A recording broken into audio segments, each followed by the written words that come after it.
what's up, y'all? It's just Rhonda. Love and Marriage Huntsville is back. Season 8, Episode 1. Like the video, subscribe to my channel. We're going to start outside of Mel's house. She's walking security around, letting y'all know she got these two big, gigantic dudes, one at the front door, one at the back. Case Martell comes over there because he does like to do that during filming. He's been some smoke out here in these internet streets because Mel and Martell keep a lot of smoke up on these internet streets. They've been divorced. I should be going on 4 years now, but Martell likes to play games of custody of the children and interfering with business because Mel be about her business. And I'm going to give her credit for that. He be acting a fool. So, it's time for filming. And, we've seen him show up at her house before. But this time, if he want to run up on her front door, then child, he going to be delegated back to emails and drop-offs because he don't know how to act. Anyway, her brother is there. He's come to town. I'm guessing to discuss all of the kerfuffle that has happened over the past few months while they weren't filming. While they're not filming, there's a lot of internet fighting going on. And if you don't pay attention to what's going on, like down to the Twitter and Instagram and all the social media streets, then you'll be a little lost when you get back to season. So her and her brother are having a conversation, and she's giving him the male version of what happened. And the male version usually tends to be painted with Mel as a very innocent, character in the story. And I guess when it comes to these two, as much as I hate Martell, I feel like there's a lot of poking from both parties. And I guess if you get poked and poked and poked and poked over and over and over again, eventually gonna poke back. So she's telling her brother, yes, she went down to the station, she turned in the paperwork, filed charges against this fool because he was over here with a picture of them back in the day doing things that grown married people do. And he said he was going to release some kind of threat that appeared as though it was revenge, Pete. We'll put it like that. The text message, including the picture, what I'm saying, seemed a little threatening. And so she went and told the popo on him. And the people are all like, oh my God, it's the police and he's a black man and don't resolve and shut the fuck up. No, Martell's crazy. She's put up with enough. He's not, out here, who knows what the hell he might do because he's also dumb and being led by that girlfriend, whatever she is from week to week, we don't know. I'm so off track. Anyway, child, she telling her brother the story. She went down there. She said the chips fall where they may. Now, where they fell was when he went down there. He says to turn in some paperwork or whatever it was. He was down there trying to file, child. The people said, you going to have to stay in here because you got a warrant out for your arrest. About that time when you had sent that threatening text message to your ex-wife, well, she didn't like it. So don't do that anymore. He wasn't in jail for long, probably a few hours. So for y'all acting like he was in the pokey for years based on a text message, that's not what happened. He went down there to the police station, whatever, courthouse, do whatever he had to do, and they retained his ass for a few hours. Don't do that anymore. Stop acting like he really was punished, Martell's mother. So speaking of, they sitting over to their house. Mel's over at her house with her brother. Martell's over here with his mother. We don't even know where these people live over here, Marlene and Martell, over here talking shit all the time. I just am so appalled. I cannot believe she got me arrested over a text message. It's so silly. I didn't even have to do 8 little sentences. And production is like, in a picture. Well, yeah, there was a picture. So paint us a picture. What did the text say? Oh, you said, stop bullying me. Stop bullying me. And we have seen Martell do this thing. He does this thing where he provokes her. And then he somehow tries to create a scenario that makes him look very innocent. Like, over the summer, just in case you weren't, over the winter, child, it's hard to keep up because these people are always out here filming and acting a fool. At some point over the last few months before, while they weren't filming, This video came out on the internet. Where did it come from? Martell been holding it in his arsenal. So there's a video of him taking upwards of 20,000, 17,000, lots of thousands, more than 10, more than 15,000 money out of her account. And then came back home and she was like, give me my money. And he's recording her flipping out. Now, I don't know many people that wouldn't be flipping their shit if they go to their account and a couple 20,000 is missing. Took all her money. She was just saying put the money back. But my point is, like, he provokes her and then films it. And then, so we look at her. She's acting crazy. I'm so afraid. She's bullying me. See, that's the stuff he does. Marlene's all like, I don't know why she can't just be a woman and handle her business. And I was like, a business ain't nothing that Mel has any problems handling. So I don't know what business it is, Miss Marlene, you're referring to. How about you be a woman and handle your business and hold this trifling ass son of yours accountable for the things he did? Because you shouldn't have been sending that text message to that lady with that picture attached to it. If you wanted to say quit bullying me, then that's all you had to say. Mel, stop bullying me. It's the or else that got you in trouble. And bullying you how, Martell? Martell be acting like if he keeps saying things over and over and over and over again, like he believes it, so then we should too. Because you're just pictures, so Mel be out here being evil and painting me to be this very bad person. Then they get on this whole kick. These are your children. How could she just subject your children to this? It's awful. What kind of woman is she that subjects her children so they can see their father down to the jailhouse? Their father threatened their mother with some revenge pee. That's what he did, children. Talk about that part. Is that not what happened? Because that's what you got arrested for. You didn't get arrested for saying she's a bully. You got arrested for attaching a picture of her in a compromising situation of an intimate moment between y'all, and you threaten her with it. That's when it became illegal. So tell that to your children. Mommy doesn't just get to go down to the jailhouse and say, rest of Martell. That's not how that works. Stupid ass. Marlene, the children. When did you become an expert on children? Because people on the streets is out here saying that you didn't take care of yours. You didn't raise yours. You did say yourself how you was like, I didn't have time to care about him being bullied at school. I was at work.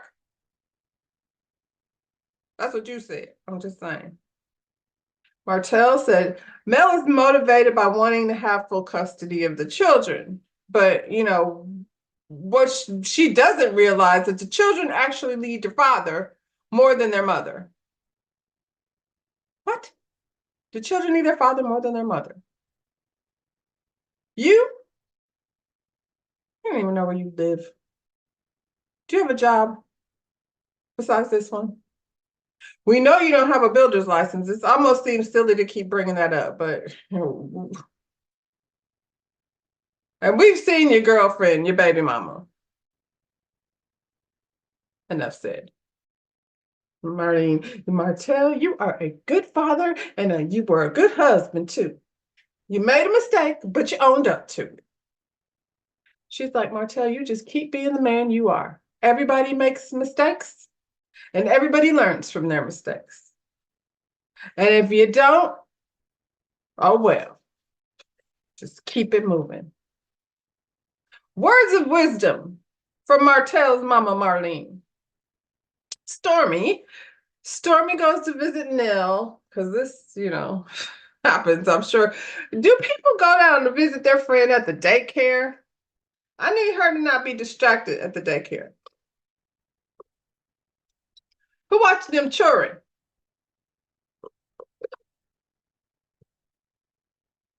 Stormy went over there basically just to get the gossip. This was like the most non-friend interaction I've ever seen. It was all about Girl, did you hear about this? So we just come back from episode 1 and we just talk about the things that have taken place in the blogs. You have to. You have to talk about the things that have taken place in the blogs. And if you're going to be a fan of this show, then you're going to have to sometimes be over on the blogs to know what's going on. Now, there's several sources of information. I've heard there's a Facebook page. I don't. They beat down to the Twitter. I don't really follow them on Twitter, but somehow their tweets, Instagram. No, yeah, I'm over there on Instagram, just sliding and what do you call it? Swiping and swiping. Anyway, that's where a lot of that shit be. Down to the Jasmine brand and the neighborhood talk and that kind of thing. So, I'm just saying, you have to. Yeah, I guess maybe you don't have to, but that's what this conversation is about. I'm, rambling. That's what this conversation is about. If you're not down to all these places trying to get the tea, Stormy and Nell, who have absolutely nothing to do with any of this, get to come gossip about it and be like, girl, I'm not mad at it because I feel like I would definitely not go to somebody's job to get the tea. But if, we call them up and we're on the phone like, girl, did you see such and such? That's where I'm at with it. Nell says Stormy had a transformation. I mean, Stormy looks good. I wouldn't call it a transformation. She looked like she just lost the baby weight, but Stormy was not big before. So if she went in the gym and lost a few pounds, it has some things like snatched, like the girls be over there doing, it looked good. Snatch it, girl. Take care of it though, because y'all be snatching it and stretching it back and snatching it and stretching it back. So you're gonna have to be at the gym for real. And you know what I'm saying? Take care of it now if you're gonna snatch it. Allegedly, because I don't want Maurice over here sending, ceases and desist. Allegedly. It's just that's what it looked like. And not in a bad way. I'm rambling again. Anyway, they're gossiping about the blogs. Okay. Stormy spent a lot of time defending Kiki in her, ridiculousness last season. So now she out here like, apparently Kiki was a lie and y'all were right. She was over here doing too much. She even blamed her mother for some of the foolishness and she was mad at Mel down in Houston. And so she was over there. Not all of us know what happened, but there was a lot of mess with Kiki down to the blogs, falling out and stuff with people.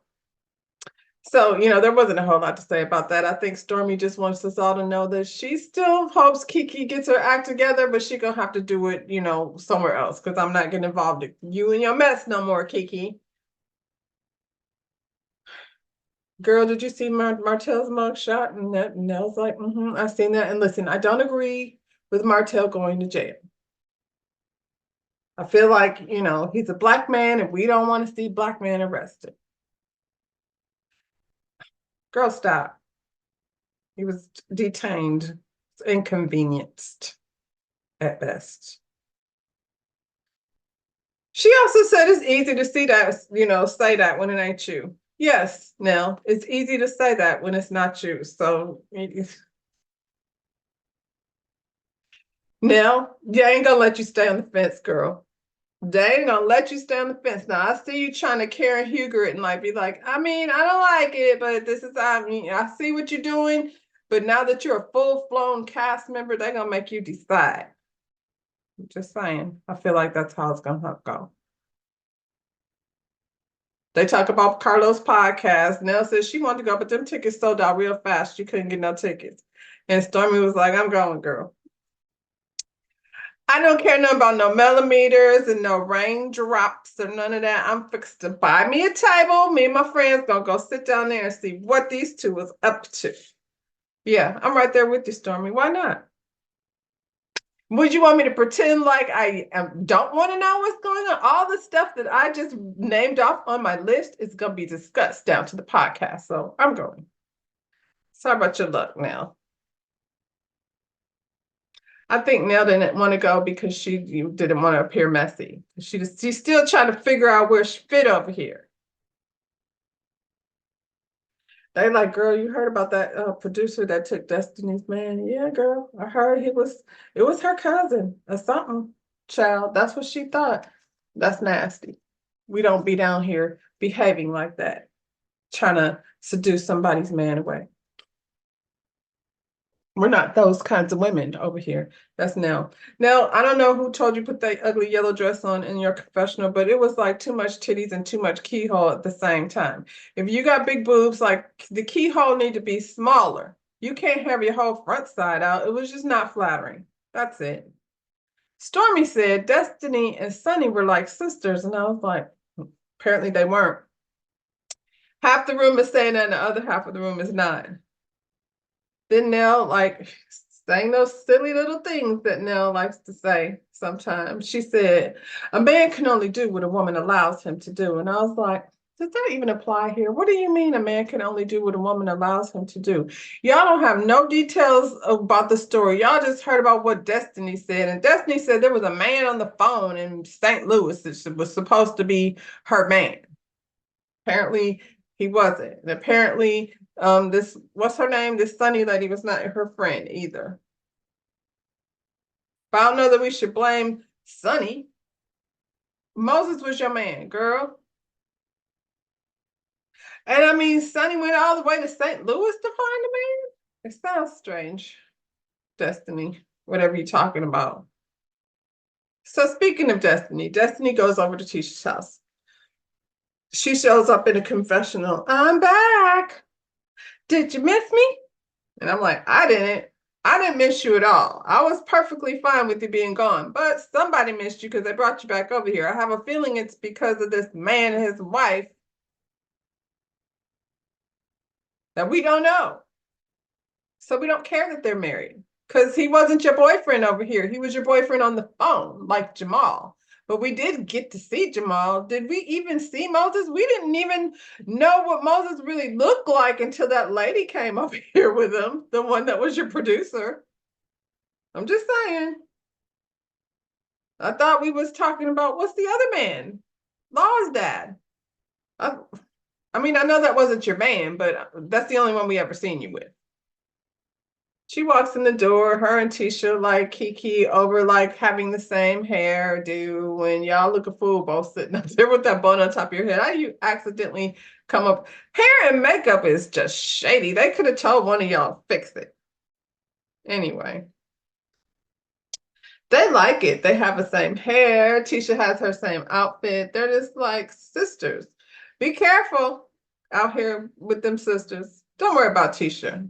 She might steal your business plan, but it don't look like your business plan is worth stealing. Well, do you still have the beauty supply, girl? Tisha finished the remodel, so Marcel's no longer over there busting down cabinets. Destiny said it's giving Miami vibe. Tisha said it was more like a California vibe. I mean, it's definitely a Tisha vibe. It looked like Tisha's idea. That's all I can give it. I don't know what city it came from. Huntsville looks like. She's sitting over here in her confessional looking like Holiday on Ice. She skate around that kitchen? It ain't enough room to skate in there. I'm not making fun of her kitchen. Shit. It's a nice kitchen, Tisha. There was a plant. Everything's all white. Your kids are going to be over there? She says she's making it into Airbnb. I don't mind the Airbnb idea. I feel like you're going to be living there for a long time. So by the time you get to Airbnb, you're probably going to have to remodel it again. So there's that.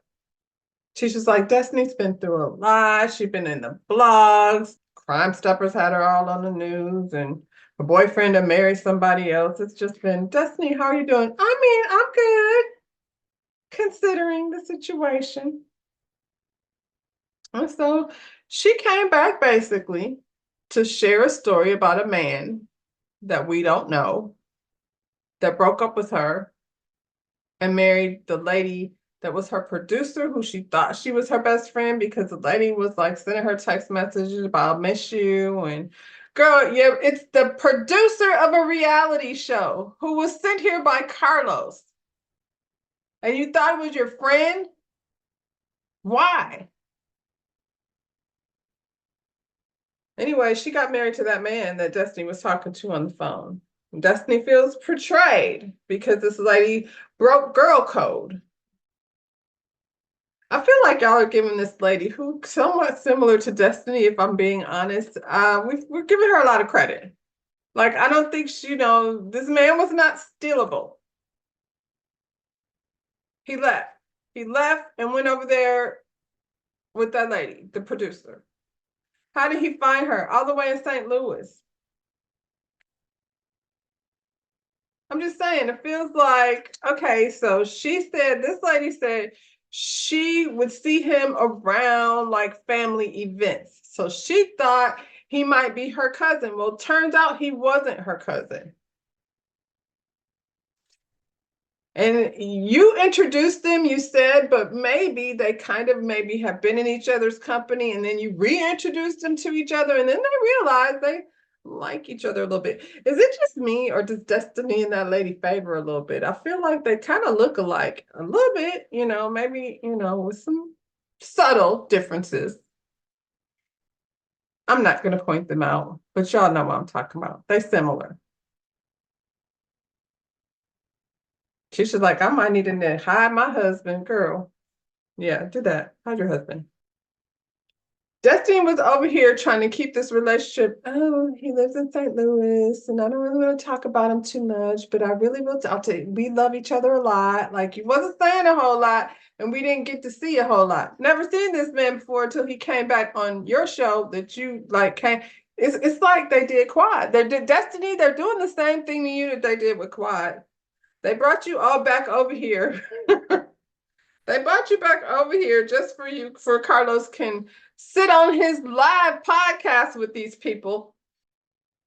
Tisha said, eventually, y'all are going to have a conversation, and you're going to have to confront Sunny. And I'm like, confront her about what? Her husband? And there's conversation is over. I don't know what we're really talking about. They said they're not going to Carlos's podcast because it's going to be all the millimeters in there, and it's a bunch of old, extra old, bitter, lonely ladies. I don't know what they are, but they definitely filled up that place because Nell says she couldn't get no tickets. And I guess between the millimeters and the raindrops, it was full house over there. And if I were y'all, I wouldn't go either. It just doesn't seem like a safe space or something I would want to be bothered with. Destiny, you might have be really glad you didn't go, because how was your face gonna look when your good guy Carlos brings his friend Sunny out with her new husband on the stage at the live podcast? Stormy says she's glad she came here to see that shit. I know that's right, Stormy. Stormy, what happened? I hope, Stormy, you tell us, like you and Nell sit down at another little lunch situation and tell us what had happened when you was down to the podcast, girl. Because I don't want to hear well, I guess we're going to see what's going to happen. But tell us the parts that got cut out. Because production be cutting things out. So any of the parts that got cut out, do a live or something. Tell us what really happened.